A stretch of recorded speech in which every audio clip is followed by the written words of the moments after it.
Les missions opérationnelles sur les théâtres d'opérations extérieures et sur le territoire national mettent à l'épreuve la résistance physique et psychique des militaires par les contraintes qu'elles impliquent et par la confrontation à des situations potentiellement traumatiques.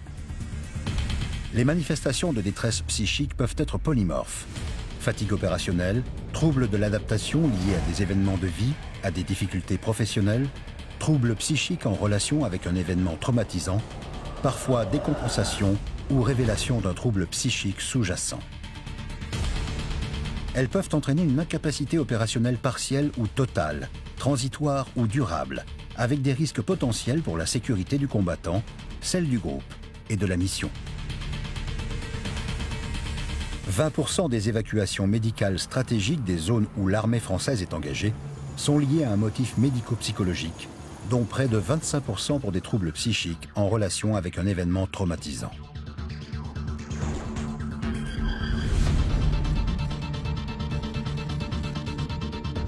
Il faut apprendre à identifier les premiers signes de désadaptation à une mission opérationnelle et les manifestations de détresse psychique chez un militaire en mission, en évitant toute stigmatisation. Il faut agir précocement sur le terrain en adoptant une attitude adaptée et sécurisante, tout en tenant compte de la situation tactique selon 3 niveaux d'intensité de signes repérables. Les plaintes, premiers signaux faibles. Les signes comportementaux de détresse psychique. Les troubles du comportement qui annoncent un danger imminent.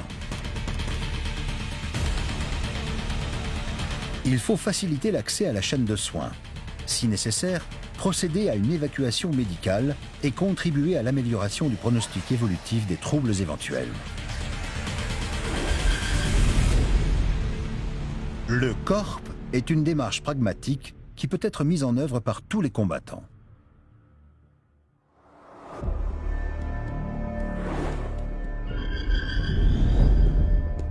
Une base opérationnelle avancée temporaire est attaquée par un véhicule qui percute les sacs de sable protégeant l'entrée. L'explosion est très intense et projette violemment les 2 soldats postés sous les yeux de leurs camarades blastés. Un homme se relève, confus, cherchant à sortir du camp et tenant des propos incohérents. 2 camarades viennent à son secours. La démarche CORP se met en place. C pour contact. Établir une communication privilégiée par un contact physique et verbal avec le militaire en difficulté pour le rassurer et amorcer un échange bienveillant avec lui en utilisant des phrases et des messages simples, fermes et clairs.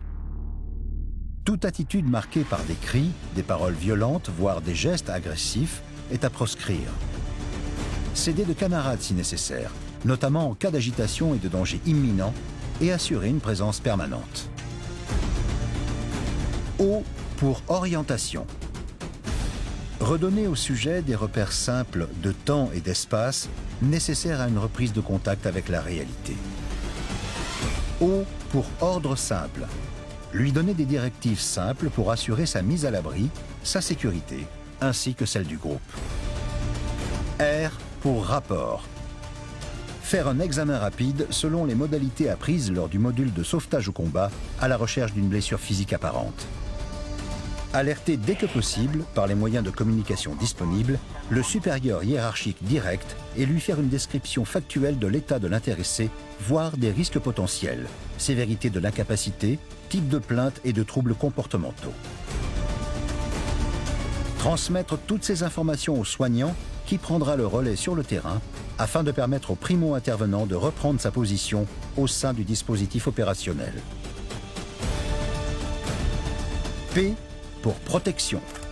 Désarmer si nécessaire. Mettre au repos si possible en fonction de la situation tactique.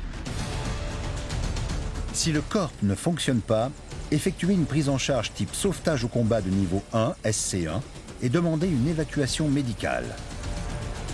Assurer une présence rassurante et calme jusqu'à l'arrivée des secours. Pas d'obligation de retour au combat des militaires ayant présenté un état de détresse psychique.